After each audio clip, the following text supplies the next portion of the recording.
Au nom de Jésus, nous allons commencer le culte de ce matin et je vais vous inviter à chanter ensemble le chant 190, Toi qui disposes, 190.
Amen, que le nom de Dieu soit loué.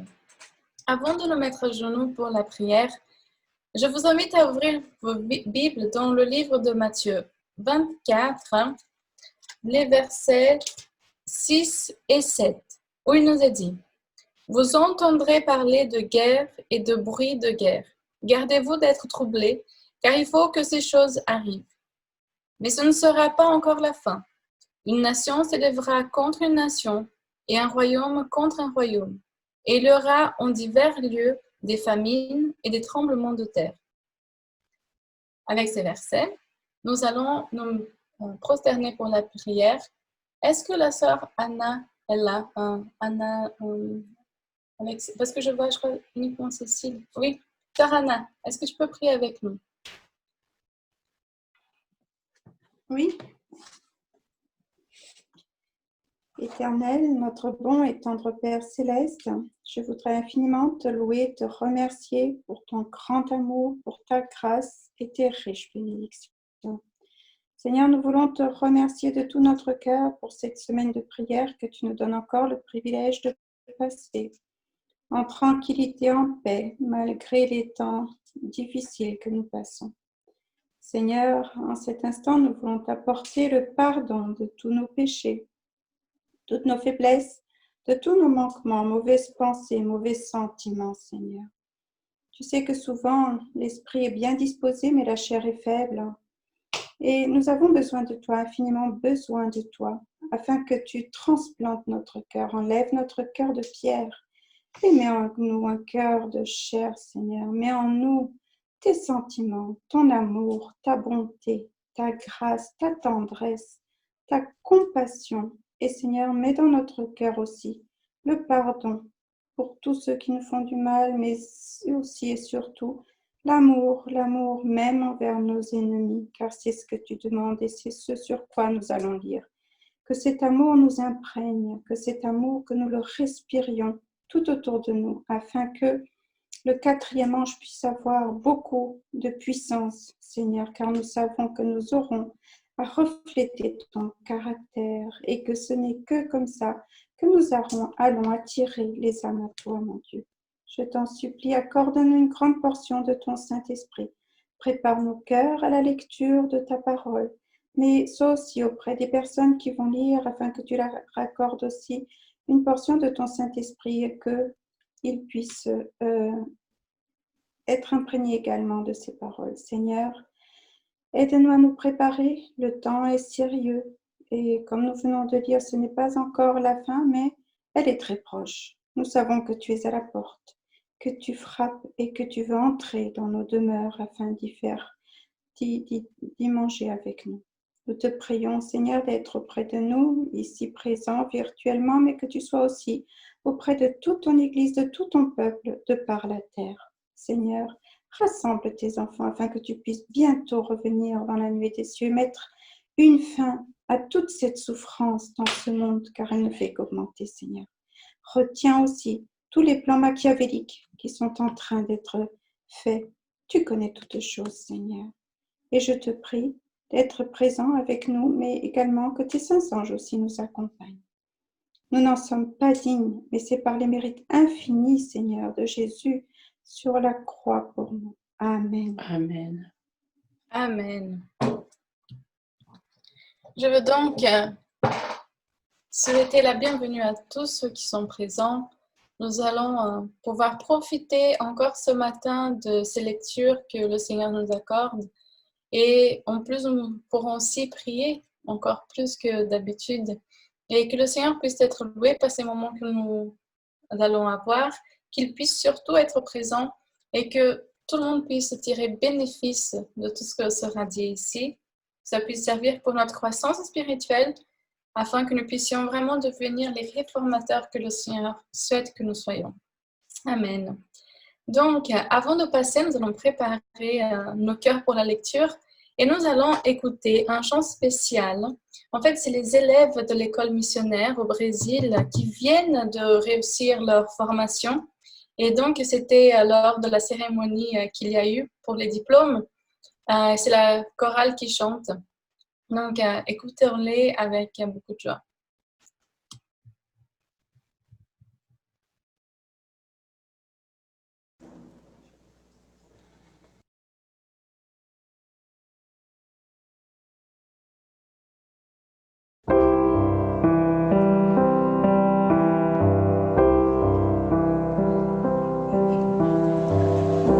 Os que esperam no Senhor renovam suas forças.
que le nom de Dieu puisse être loué. Ils finissent en disant, nous espérons dans le Seigneur et que Dieu puisse bénir ces jeunes qui viennent de finir la formation afin qu'ils puissent vraiment accomplir le travail que le Seigneur les a invités et que les 2 années de formation qu'ils ont eues puissent être vraiment très enrichissantes dans leur vie. J'en suis sûre, ça aura beaucoup d'effets sur eux. Et nous, avant encore même de commencer notre lecture, nous avons les offrandes. Donnons-les avec beaucoup de générosité. C'est pour notre Dieu que nous donnons. Et donc, nous allons chanter le cantique « C'est mon joyeux service ». Chacun, on garde nos micros désactivés au moment des offrandes.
Nous remercions à tous pour les offrandes, qu'elles puissent servir pour l'œuvre de Dieu. Amen. Frères et sœurs, sans plus tarder, et finalement, je peux dire, nous pouvons commencer la lecture de ce matin, qui sera dirigée par le frère Marcos. La lecture elle a pour titre « Il est temps de nous préparer pour les événements de la fin, de nous unir et de travailler ensemble ». Frère Marcos, à toi la parole.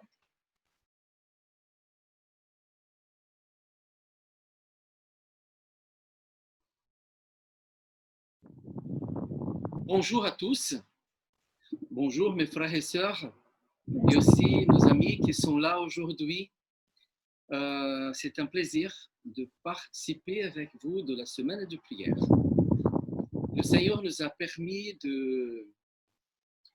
d'avoir des messages importants pendant cette semaine. Il est temps de connaître notre Sauveur. Juste, Pardon? tem um trabalhando o som, a gente está fazendo barulho estranho, pai. Como se tivesse vento passando. Ok, un instant que je vais enlever le ventilateur. Ah, c'est ça. C'est pas le même climat ici, là c'est le chauffage. Ici, on a besoin d'un peu de vent fraîche parce que la chaleur, c'est intense. Donc, en récapitulant, il est temps de connaître notre Sauveur. de naître de nouveau, d'être un vrai réformateur. Cette lecture était très profonde. Il est temps de savoir en quoi vous croyez au milieu de beaucoup de doctrines et d'enseignements erronés, mélangés avec d'apparence de vérité. Le monde se balade d'une part à l'autre et nous avons besoin de savoir en quoi nous croyons. Il est temps d'être en bonne santé et soulager le monde. Donc, pour soulager les autres, on a besoin d'avoir une expérience, de préserver notre santé et d'aider les autres à se récupérer. Il est temps de se préparer pour les événements de la fin. Ça, c'est le thème d'aujourd'hui, de nous unir et de travailler ensemble pour préparer un peuple qui sera bien disposé pour l'arrivée du Seigneur. Donc, la fin est proche. Je voudrais vous demander que les personnes qui sont là, pour savoir si vous êtes là ou pas, c'est compliqué parce que je ne vous voyais pas. Et donc, au moment qu'on vous appelle, j'espère que vous soyez rapide en se manifester pour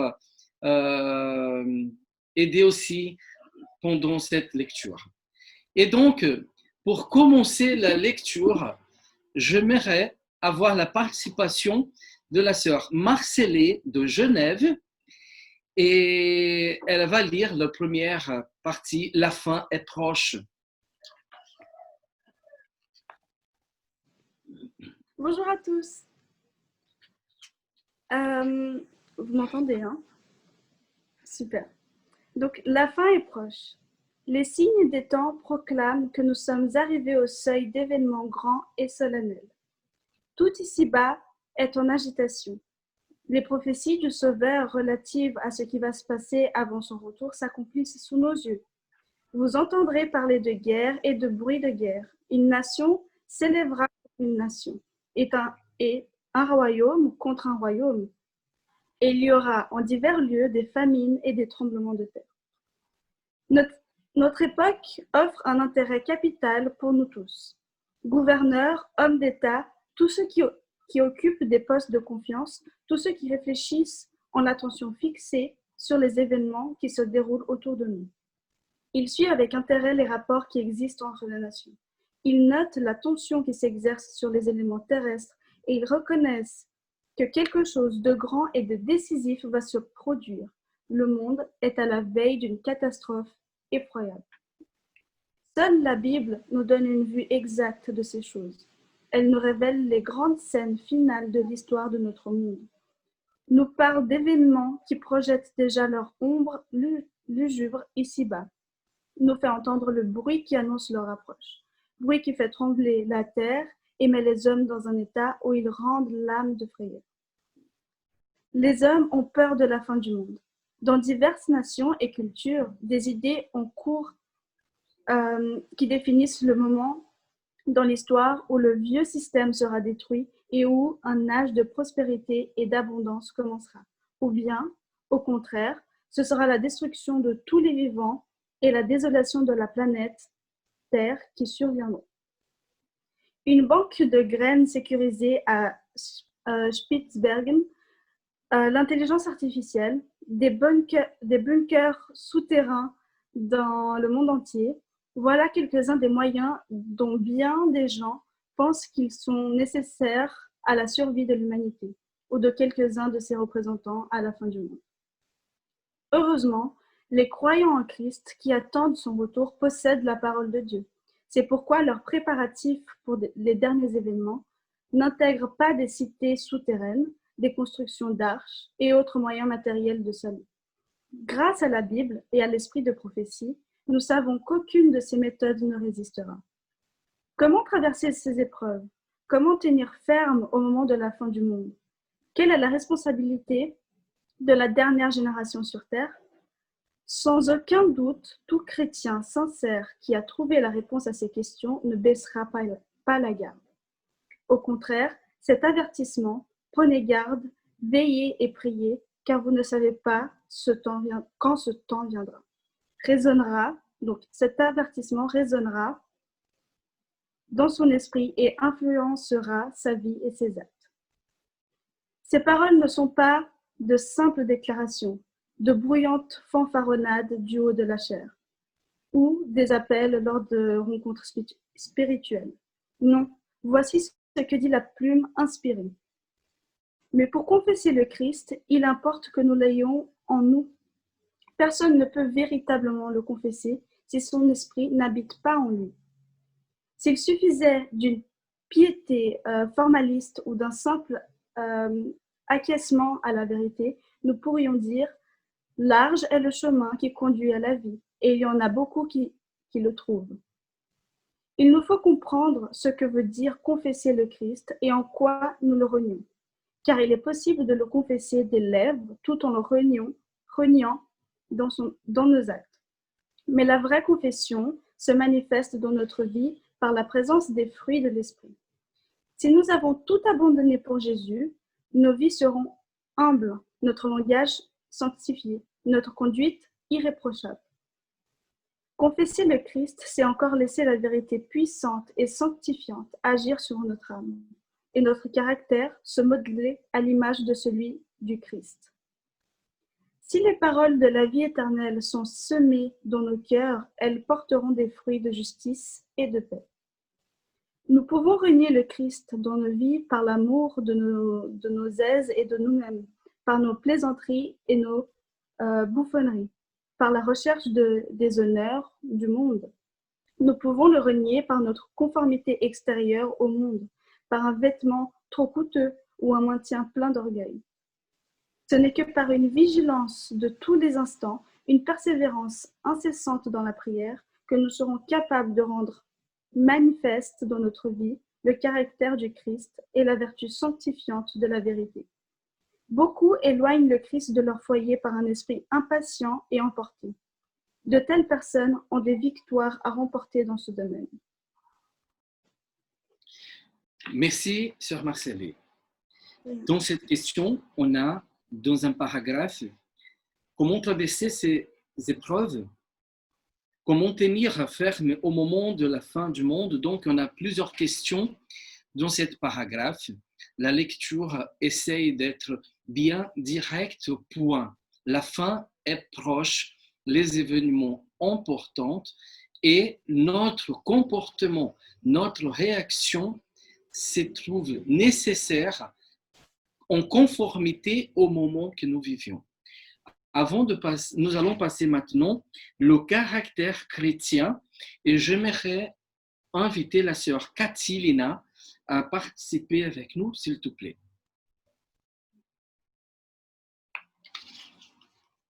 Je n'ai pas toute la lecture parce que sur l'écran, je ne vois pas tout, mais je vais lire et j'espère que quelqu'un complétera quand je ne verrai pas. C'est la seule chose qui reste à une personne, même quand elle meurt. Et j'entendis du ciel une voix qui disait, « Écris, heureux dès à présent les morts qui meurent dans le Seigneur. » Oui, dit l'Esprit, afin qu'ils se reposent de leurs travaux, car leurs œuvres les suivent. Après, je ne vois plus, je suis désolée. Alors, si quelqu'un peut me lire juste le bas de la page, parce que je ne vois pas. Tu peux continuer, c'est juste le verset. Ah, d'accord. Ceux qui ont recherché le développement et la perfection du caractère. Je ne vois pas encore tout. Ah, merci. Parce que je l'ai apporté son cahier. Alors. Ah, j'ai un bug, attendez 2 secondes. Tu peux lire en attendant. Non, je ne sais plus où je suis là. C'est la perfection du caractère.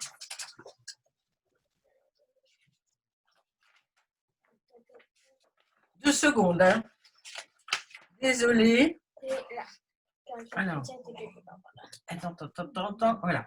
Ceux qui ont recherché le développement et la perfection du caractère chrétien en faisant servir leurs facultés à l'exercice de la bienfaisance, recevront leur récompense dans le monde à venir. C'est la valeur morale que Dieu estime. Un caractère chrétien dénué d'avarice, doté de calme, de douceur et d'humilité, est plus précieuse à ses yeux que l'or le plus fin, même que l'or d'Orphir. L'ennemi des âmes possède tout un arsenal de moyens pour faire échouer la formation d'un caractère chrétien. La parole de Dieu nous les présente, car tout ce qui est dans le monde, la convoitise de la chair, la convoitise des yeux et l'orgueil de la vie ne vient point du Père, mais vient du monde. 1 Jean 2, verset 16. Les œuvres de la chair sont listées. Aussi, dans Galates 5, ce sont de nombreuses habitudes, des inclinations et des affections dangereuses pour notre spiritualité. Malheureusement, les chrétiens que nous sommes ne peuvent pas se vanter de remporter un franc succès dans ce combat. Que personne ne se berce d'illusions à ce sujet. Si vous entretenez l'orgueil, l'amour-propre, un attrait pour la suprématie, la vanité, les ambitions impies, les murmures, le mécontentement, l'amertume, la médisance, le mensonge, la fraude et la calomnie, Christ ne demeure pas dans votre cœur. Et il est évident que vous possédez l'esprit et le caractère de Satan, mais pas du tout celui de Jésus qui est doux et humble. Vous devez avoir un caractère chrétien solide. Je continue? En sécurité au moment de la tempête. Au moment de la tempête. Un petit bateau de pêche fut pris dans une tempête. Pardon? On arrête là pour l'instant. D'accord. Merci de ta participation sur le caractère chrétien.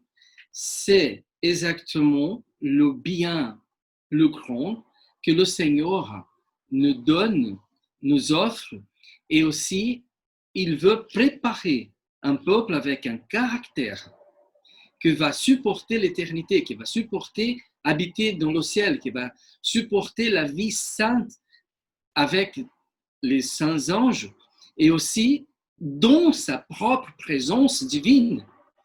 Donc, nous avons besoin de faire une mesure de notre caractère avec celle de Jésus, pas avec le caractère de nos proches ou des frères et sœurs. Donc, la base, c'est le caractère imprimé et transformé en nous par le Saint-Esprit.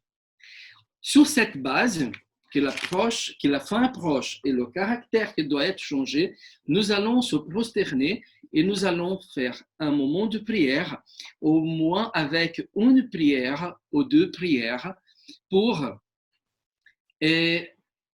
conserver ce message dans nos cœurs.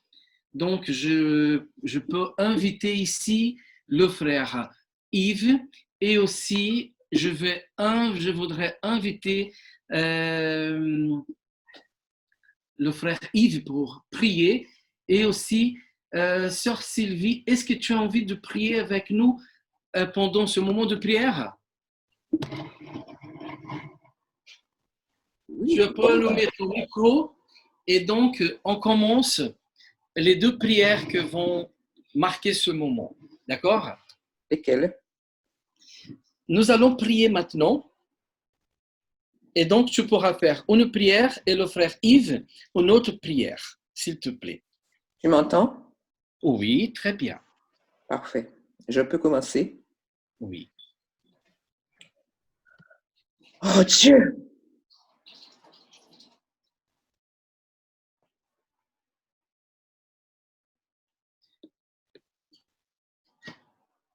Dieu, nous venons à toi tels que nous sommes. Que pourrions-nous te dire que tu ne sais pas? En ces moments difficiles, nous t'appelons à notre secours, Seigneur. Nous te prions d'être avec nous, de nous fortifier, de nous donner l'espoir de ta parole. Ta parole. Sois avec chacun de nous. Préserve-nous de la cupidité, de la méchanceté des hommes. Tu les connais. Nous te prions pour chacun de nous qui souffrons en ces moments.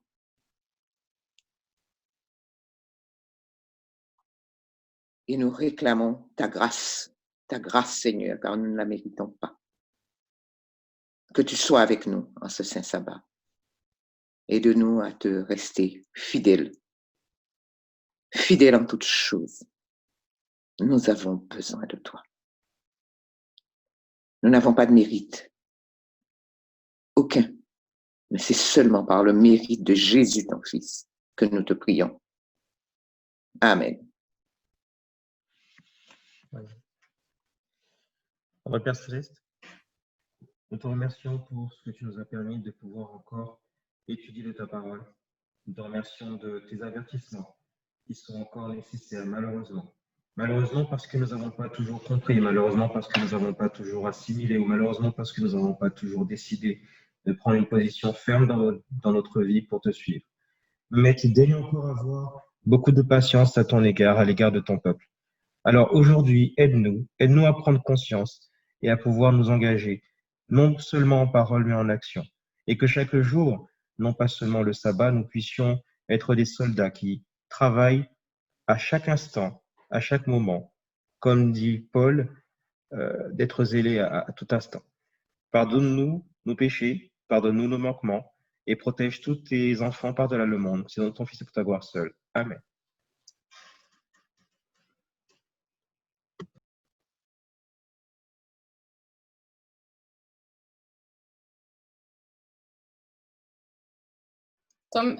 Marcos, le micro.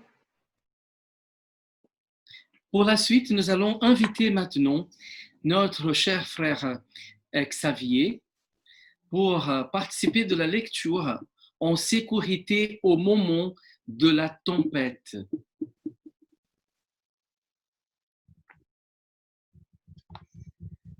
Un petit bateau de pêche fut pris dans une tempête.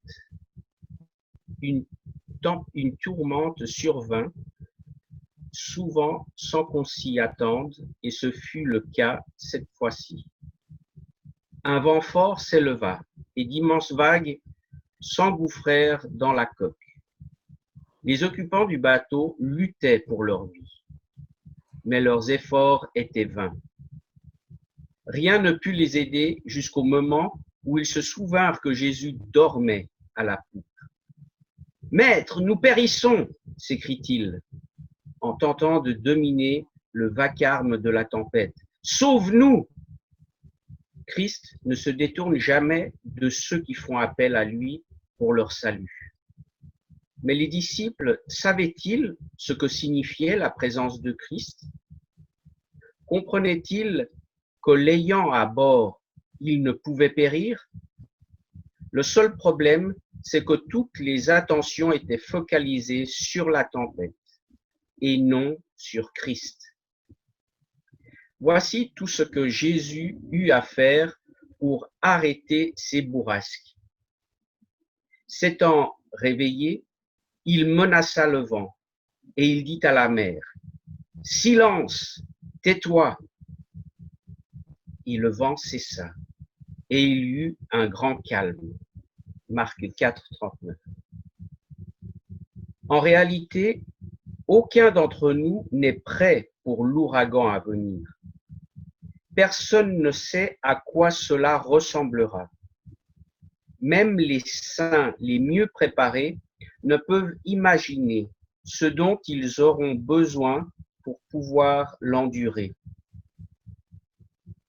Tout comme les disciples ne purent calmer la tempête sur la mer de Galilée, les enfants de Dieu ne seront pas capables d'apaiser la tornade qui submerge notre planète. Christ seul le peut. Il est dans le bateau, avec nous, si nous ne l'oublions pas. Tout est différent en sa présence.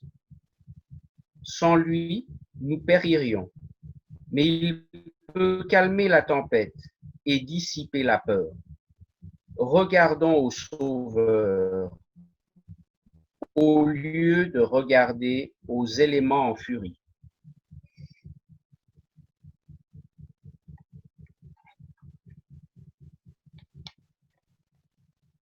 Merci, frère Xavier, de ta participation.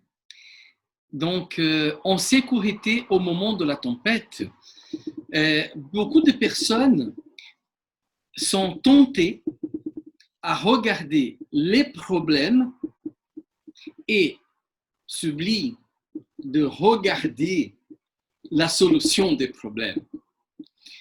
Quand on se concentre donc sur les problèmes, on ne trouve pas de solution.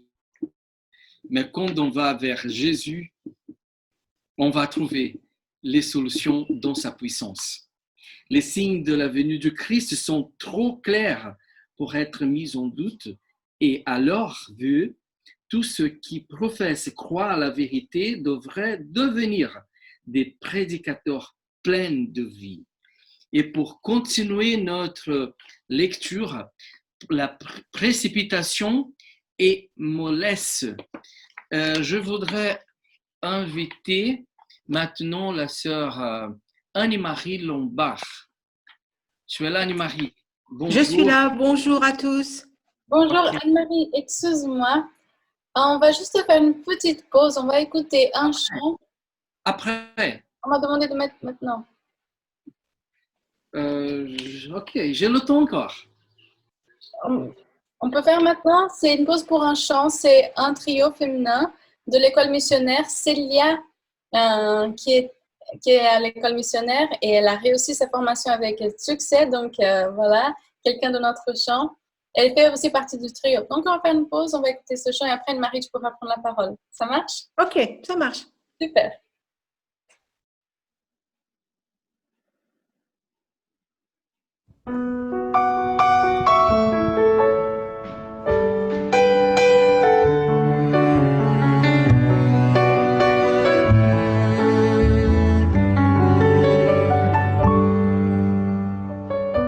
Às vezes sinto o peso de cada pecado, então olho para a cruz e a dor que suportou. Espinhos não puderam calar o teu amor. Através da cruz eu forte sou. Faz-me cego para ver e sedento de tua graça em meu viver. Nas angústias e injúrias tenho paz em teu poder. Se fraco estou, eu forte sou.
forte sou.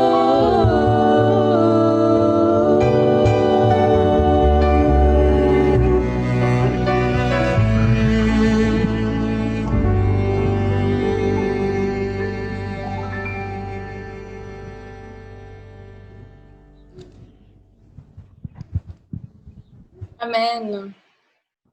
Amen.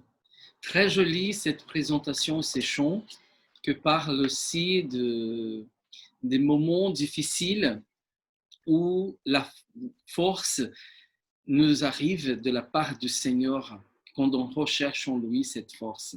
Sœur Annie-Marie, on va continuer et merci de ta participation. Alors, précipitation et mollesse. Ces façons de se conduire, qui ont un sens opposé, sont pourtant souvent présentes simultanément dans notre vie. Aujourd'hui, tout le monde est pressé. Nous essayons de tout faire plus vite. Nous nous précipitons pour visiter maints endroits. Nous essayons de résoudre de nombreux problèmes le plus vite possible. Les gens mangent vite, se marient vite, vivent à toute allure et meurent tout aussi vite. Même les enterrements se déroulent plus vite chaque année qui passe. Travailler, se dépêcher, faire preuve de dynamisme est à l'ordre du jour. Cette vie intense influence et modèle les enfants, l'Église et le monde. C'est l'exemple de ceux qui pratiquent la vérité comme vertu qui condamnera le monde. Ceux qui foncent droit devant, sans penser à leur destination, sont comme ceux qui entrent dans un taxi, ne donnent pas d'adresse au chauffeur, mais lui crient « Roulez !» Par conséquent, la voiture avance sans but précis. Dans quelle direction? Personne ne le sait. Où le monde s'empresse-t-il d'aller? Pourquoi courons-nous si vite? Le prophète Sophonie a dit « Le grand jour de l'Éternel est proche. Il est proche, il arrive en toute hâte. Le jour de l'Éternel fait entendre sa voix. » Le peuple de Dieu doit prendre garde aux signes des temps. Les signes de la venue du Christ sont trop clairs pour être mis en doute. Et à leur vue, tous ceux qui professent croire à la vérité devraient devenir des prédicateurs pleins de vie. Dieu nous appelle tous, prédicateurs, laïcs, à nous réveiller. Le ciel tout entier est en état d'alerte. Le rideau s'abaissera bientôt sur le dernier acte de l'histoire du monde. Nous traversons les périls des derniers jours, mais les plus grands dangers sont encore devant nous. Et cependant, nous dormons. Ce manque d'activité et de zèle pour la cause de Dieu est effrayant. Je vous prie de prêter attention à la dernière phrase de ce paragraphe. Nous sommes toujours pressés. Pourtant, quand il s'agit du salut de notre âme, nous faisons preuve de manque d'ardeur et de sérieux. Le contraste est frappant. Nous mettons du zèle, de l'entrain au service des choses de ce monde, nous sommes réactifs. Mais dans notre vie spirituelle, nous agissons comme si nous avions 7 autres vies et nul lieu vers lequel nous hâter. Les Écritures nous préviennent que nous n'avons pas de temps à perdre, comme Lot à Sodome, pas de retard à prendre, mais plutôt à nous dépêcher pour éviter la perdition. Prenez garde de ne pas temporiser. Ne renvoyez pas le moment de délaisser vos péchés et de rechercher en Jésus la pureté du cœur. C'est précisément ici que des milliers de personnes ont commis une erreur fatale. Je n'insisterai pas sur la brièveté et l'incertitude de la vie, mais il y a un terrible danger trop peu compris, à tarder de répondre aux appels pressants du Saint-Esprit. En réalité, ce délai est une décision de vivre dans le péché. Ce n'est qu'au péril de son âme qu'on peut tolérer un péché si petit qu'il puisse paraître. Ce que nous ne vaincrons pas nous vaincra et deviendra l'artisan de notre ruine. Une relation personnelle avec le Seigneur, une sincère repentance, une franche confession de nos péchés. À moins d'agir de cette manière, nous ne serons pas préparés à rencontrer Jésus lors de sa venue. Amen. Merci, Sœur Annie-Marie. De rien. Précipitation et mollesse. Waouh! Nous avons des situations dans la vie que cette lecture, c'est la description de la situation de plusieurs et peut-être aussi nous sommes affectés par cette précipitation. Mais une chose qu'on ne doit pas se laisser, qui se passe avec nous, c'est de entrer dans cette précipitation et oublier notre préparation et la considération des événements de la fin. Donc, pour être préparé, pour se bien préparer, nous avons aussi besoin d'une unité. Il est temps de s'unir. Et pour cela, je voudrais inviter le frère Peter. Frère Peter, tu es là. Je te demande de lire ce morceau, cette partie de la lecture, s'il te plaît. Oui, je suis là. La partie il est temps de s'unir. Les facteurs importants qui montrent si l'Église et les individus qui la composent sont prêts pour le dernier événement solennel qui doivent arriver. C'est leur capacité à s'unir et le désir qu'ils en ont. Chers frères et sœurs, nous avons plusieurs membres dans un seul corps. Et chacun de ces membres remplit ses fonctions sous l'impulsion de l'intelligence qui gouverne le corps tout entier. Ainsi, les membres de l'Église du Christ doivent être unis dans un corps bien ordonné, soumis à l'intelligence sanctifiée de l'ensemble. Mais pourquoi? Beaucoup de chrétiens considèrent qu'ils ont une relation personnelle avec Dieu. Ils n'ont pas besoin d'autre chose. Un homme peut-il être sauvé indépendamment des autres? Dans des cas exceptionnels, oui. Mais de tout temps, Jésus a eu une église organisée sur la terre. Un jour, je visitais un carrière et j'ai remarqué un soigné empilement de pierres aux angles arrondis. Je me demandais comment les carrières avaient pu si joliment les ovaliser. Les ouvriers m'ont expliqué les processus qui s'avéraient être assez simples. Ils prenaient des pierres rectangulaires, les mettaient dans un gros cylindre et, à l'aide d'une machine spéciale, les faisaient tourner toute la journée. Résultat de la friction, les angles s'étaient émoussés et les pierres avaient pris une belle forme. La pluie m'inspirait et crie, nous sommes maintenant dans l'atelier de Dieu. Certains d'entre nous sont des pierres sortant de la carrière et pas encore taillées. Il faut que la vérité divine agisse sur nous, qu'elle nous élève et fasse disparaître toute imperfection et tout péché. De quelque nature qu'il soit, nous serons aussi préparés à contempler le divin roi dans sa beauté et à vivre enfin avec le saint ange dans le royaume de gloire. C'est ici que ce travail doit être accompli pour nous, ici que nos corps et nos esprits sont rendus aptes à l'immortalité. Merci, frère Peter, de ta participation. Attendez un instant.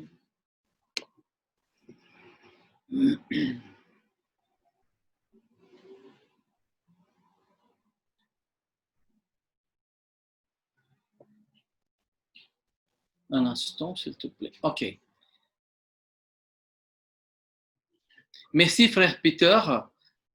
Et la lecture, elle est intéressante. Le frère Gennady, il trouve aussi des comparaisons pratiques dans la vie entière et aussi des choses intéressantes pour nous faire comprendre le besoin de notre préparation, les éléments importants de notre préparation. Et il est temps de s'unir,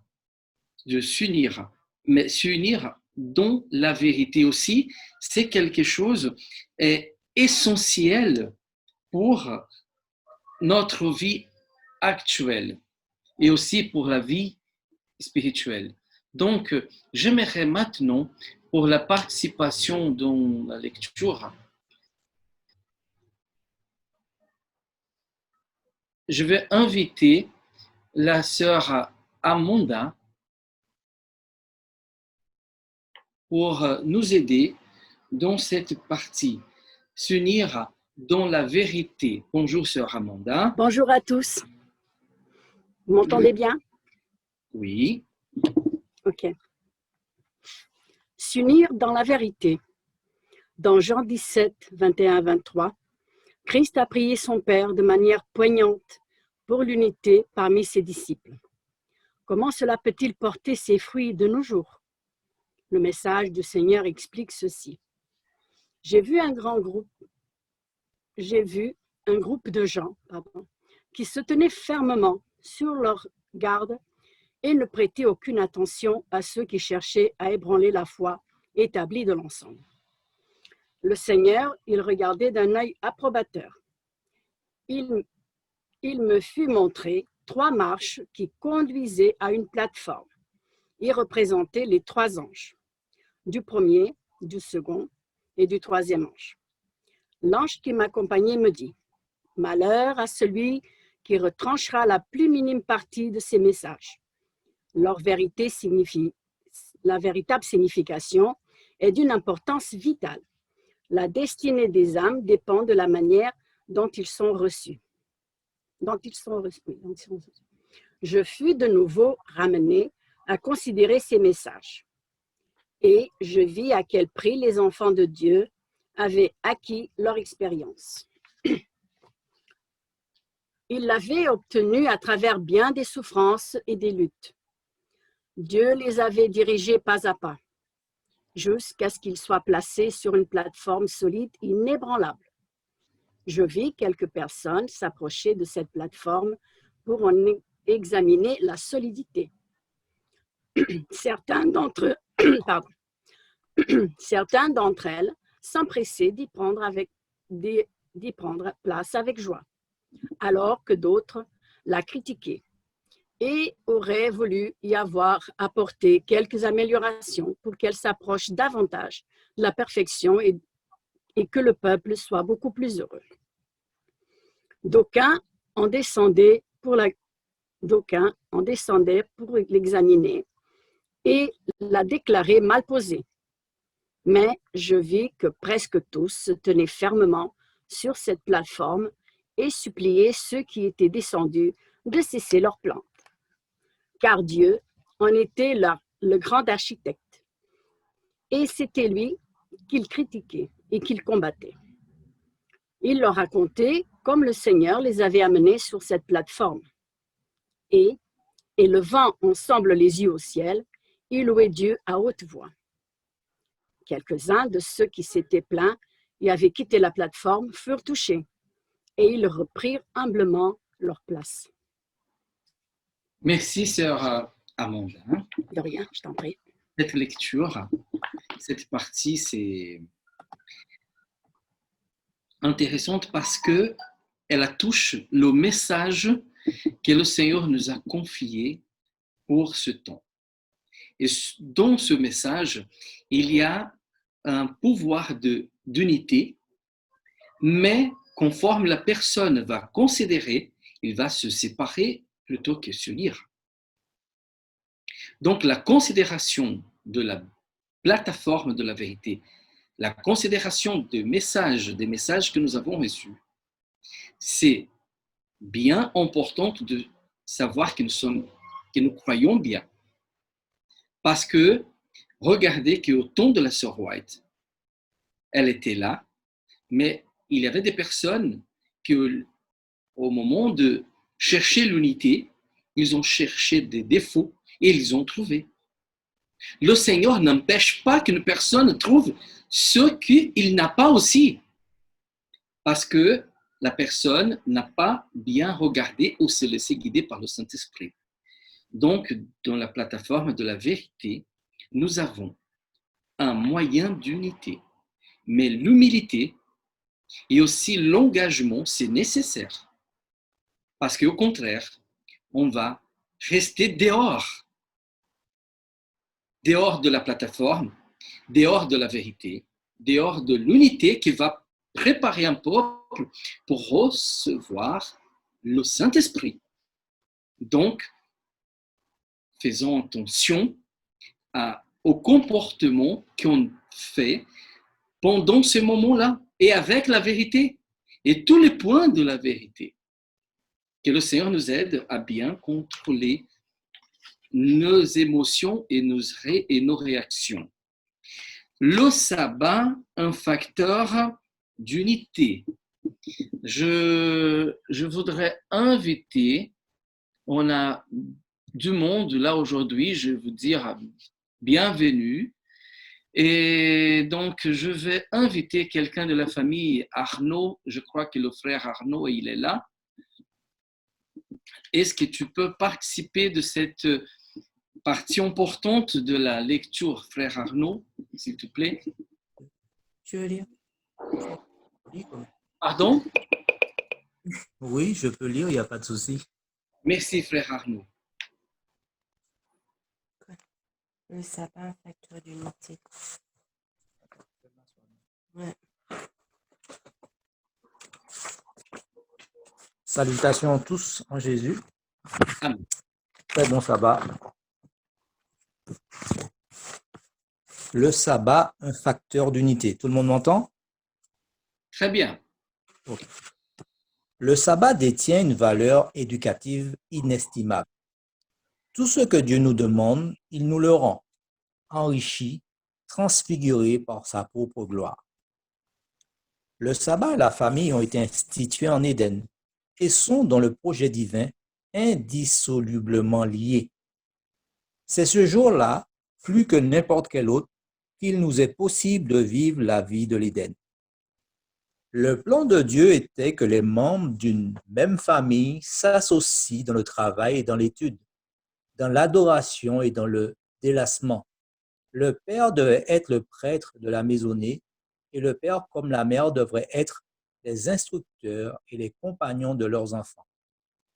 Mais le péché, en transformant les conditions de vie, a fait grandement obstacle à cette communauté. Souvent, le père voit à peine ses enfants pendant la semaine. Il n'a quasiment pas la possibilité de les instruire, de leur consacrer du temps. Mais Dieu, dans son amour, a fixé une limite aux exigences du travail. Il a posé sur le jour du sabbat sa main miséricordieuse. Il réserve aux membres de la famille l'occasion de vivre alors en union avec lui, avec la nature et les uns avec les autres. Amen.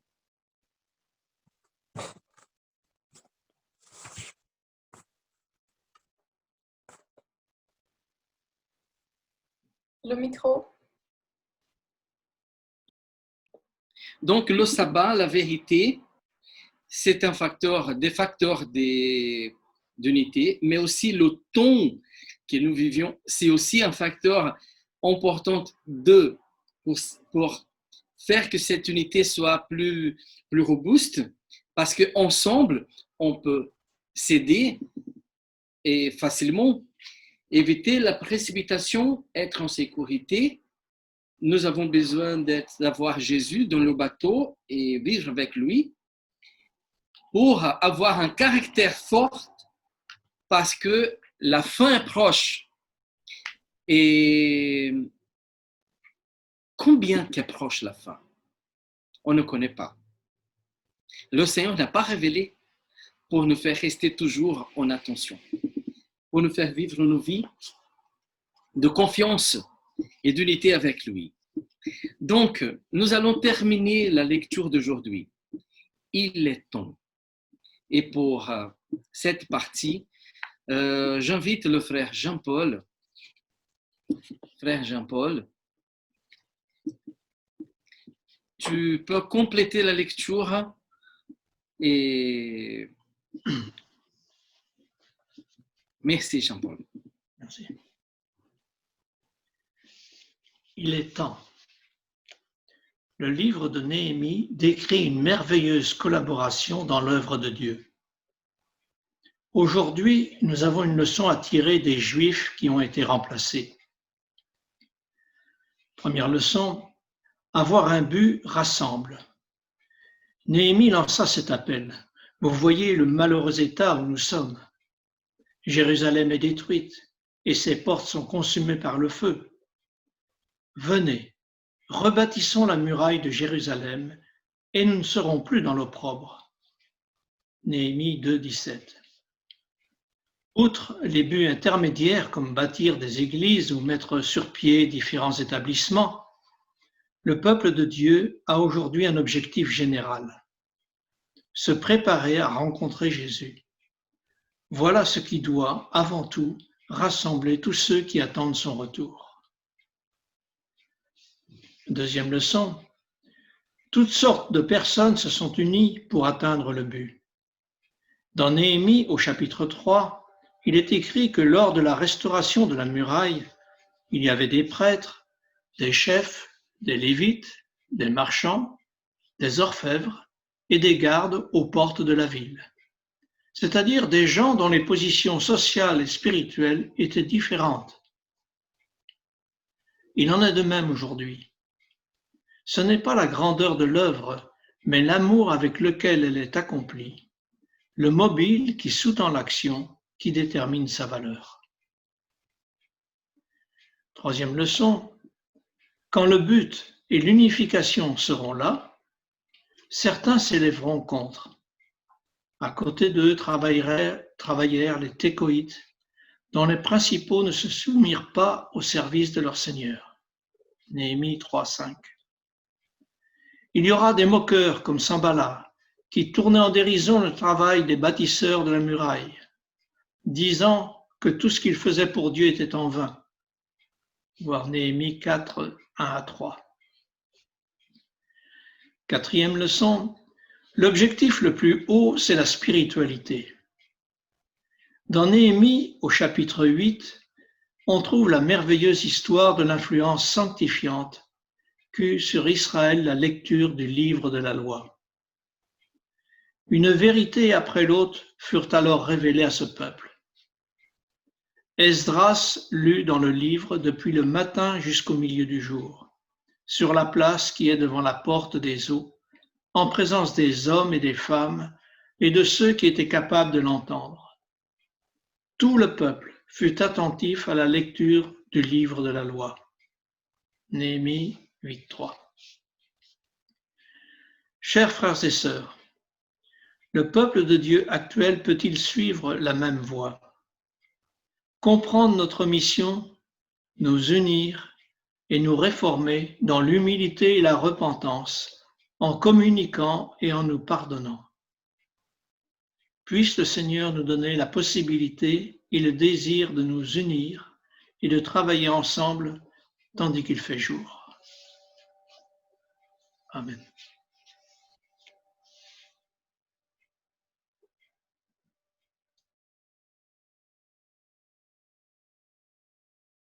Micro. Oh, pardon. Bon.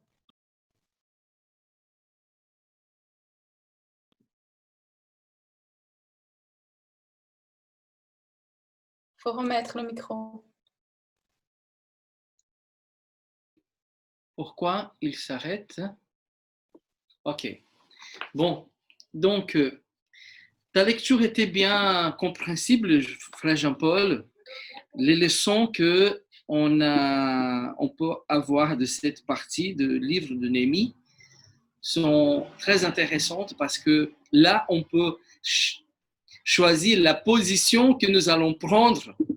Si nous allons prendre du côté de Néhémie ou du côté des autres qui sont devenus des ennemis ou des personnes qui ont compliqué l'œuvre avec bonne intention, avec une vision peut-être logiquement différente, mais ils se sont mis contre le réformateur que le Seigneur plaçait à ce moment-là. Donc, l'unité dans l'Église, c'est nécessaire d'exister. L'unité de chacun, mais pas pour se battre les uns contre les autres, mais pour combattre avec les autres pour la vérité. Frère Jean-Paul, quelle était ton impression de cette lecture de frère Gennady Lavrik de l'Ukraine?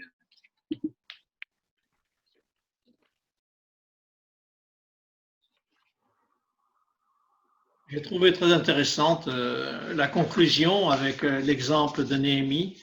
C'est vrai qu'il y aura toujours des gens qui veulent unir et des gens qui veulent désunir. Mais c'est vrai que le message lui-même, quand on regarde le message des 3 anges qui devraient nous unir, c'est un message qui sépare aussi. Si on regarde le contenu du message, c'est un message aussi bien le 2e que le 3e, c'est un message qui sépare. Donc il faut faire très attention. L'unité qui est visée dans cette leçon n'est pas le communisme. On doit bien comprendre. C'est l'unité dans la vérité. Et malheureusement, on sait qu'il y aura un criblage et qu'il y aura des séparations. Mais justement, cette unité est d'autant plus nécessaire sur la vérité.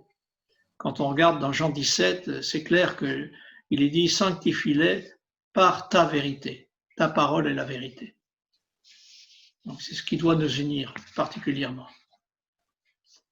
Ok. Merci Jean-Paul. Je sais que si on commence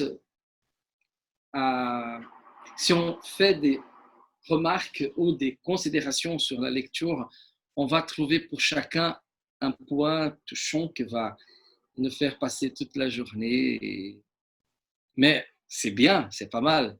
Mais le point principal que je trouvais de cette lecture, c'est exactement l'invitation à cette unité et de savoir dans quelle direction va notre unité. Si la direction, si l'unité n'est pas vers pour défendre la pratique de la vérité. Regardez que Néhémie, il a lu le livre de la loi. Pourquoi? Dans la loi, nous trouvons exactement le caractère de Dieu pratiquement, dans la pratique. On trouve le caractère de Dieu développé pour l'adaptation humaine. On trouve dans la loi exactement ce que nous avons besoin pour une vie sanctifiée. Séparer de la loi, ça veut dire qu'on va s'unir à d'autres principes, à d'autres maîtres, à d'autres lois. Et cette séparation, comme Jean-Paul nous a dit, va nous faire se séparer. Au lieu de s'unir à la vérité, on va s'unir aux erreurs, aux erronés, aux doctrines qui sont fausses. Et cette unité dans la vérité n'existera pas. La séparation aussi de l'écuménisme, ça veut dire des groupes, des programmes qui va affecter notre compréhension, c'est aussi essentiel. Donc, l'unité, parce que la fin est proche et notre préparation, peut-être que c'est encore loin de l'idéal que le Seigneur propose pour chacun. Donc, je voudrais qu'à la fin, Valéria, et que nous pouvons aussi mettre à nouveau 2 prières, s'il te plaît, pour compléter le programme de la semaine de prière de ce sabbat. Je voudrais dire un grand merci à tous qui sont là, qui ont participé, même sans avoir lu une partie, mais votre participation, votre présence, c'est exactement un encouragement pour tous les autres. Merci et que le Seigneur soit avec vous tous. Soyez bénis. Amen. Amen. Que Dieu puisse être loué parce qu'il nous donne ces paroles. Frères et sœurs, c'est d'une grâce et d'une miséricorde si grande de la part de Dieu de nous accorder encore des appels à la repentance. Qu'attendons-nous? Nous avons juste à nous donner à lui et vraiment laisser qu'il vienne travailler en nous et afin que nous puissions accomplir. Et oui, il y aura des personnes, il y aura de la séparation, mais le plus important, c'est que nous puissions nous unir à Dieu. Amen. Sans plus tarder, nous allons donc conclure ces moments où nous avons passé ensemble et je pense qu'ils ont été très agréables. Et Nous allons chanter le chant, le cantique, pardon, 512, voir mon Sauveur face à face. Que cela puisse être notre objectif.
Amen.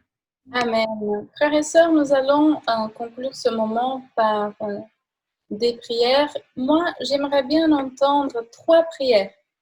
Des brèves prières, mais 3. J'aimerais bien une prière par le frère Marcos en premier, ensuite par la sœur Anne-Marie et j'aimerais une prière finale du frère Jean-Paul. C'est possible? Marcos, Anne-Marie et Jean-Paul. Ok. Merci.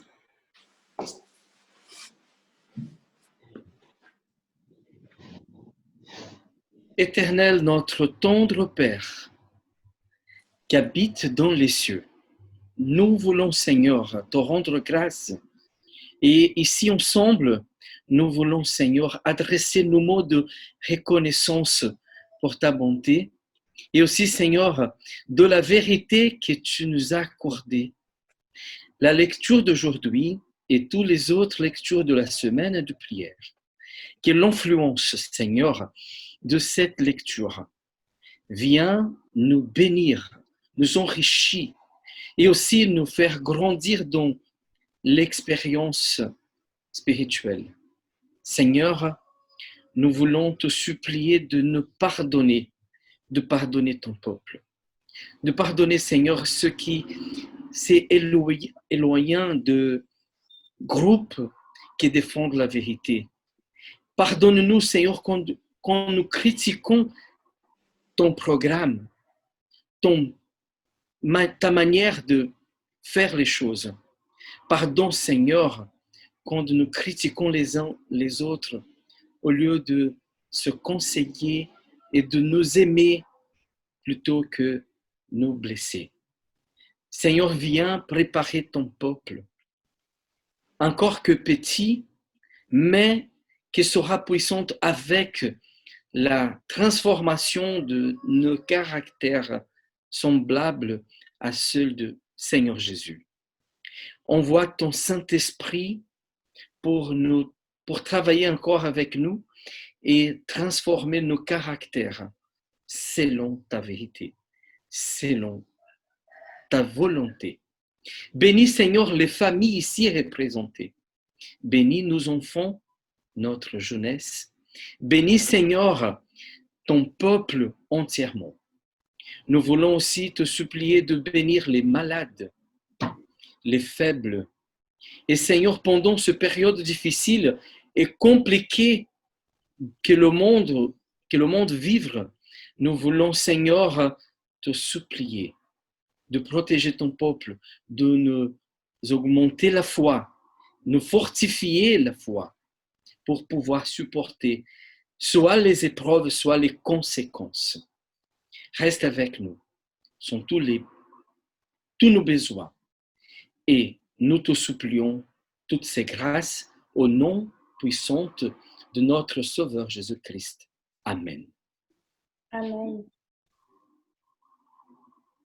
Notre Père, nous te remercions pour les lectures de cette semaine. Celle d'aujourd'hui nous a rappelé que la fin était proche et que nous pouvons te renier par notre caractère et notre vie. Seigneur, nous te supplions de nous aider, de nous pardonner, de nous aider en nous donnant ton esprit pour qu'il nous fortifie, pour qu'il nous aide à inverser la tendance afin que nous dépêchions de faire tout ce qu'il nous reste à faire concernant notre vie, notre caractère, toutes les réformes encore à apporter, afin que nous ressemblions bien plus à notre Seigneur Jésus. Aide-nous à nous consacrer davantage à cela et moins aux choses matérielles ou aux choses qui ont moins d'importance. Aide-nous, Seigneur, parce que notre tendance humaine ne va pas dans la bonne direction, si ce n'est toi qui nous diriges. Bénis-nous aussi pour que notre peuple puisse être uni autour de la vérité pure. Que nous n'y mêlions pas nos pensées, nos envies, tout ce qui est humain, mais que ta vérité ressorte et emporte notre adhésion de tout notre cœur. Permets-nous, Seigneur, de faire ces progrès, non seulement à nous, mais sur la terre entière, tous tes enfants, tous ceux qui te cherchent, tous ceux qui veulent se consacrer entièrement à toi. À nous tous qui luttons encore avec notre vieil homme, notre personnalité qui n'est pas selon ta volonté. Nous te demandons toutes ces grâces, Jésus. Seigneur Père, par le précieux nom de Jésus. Amen. Amen.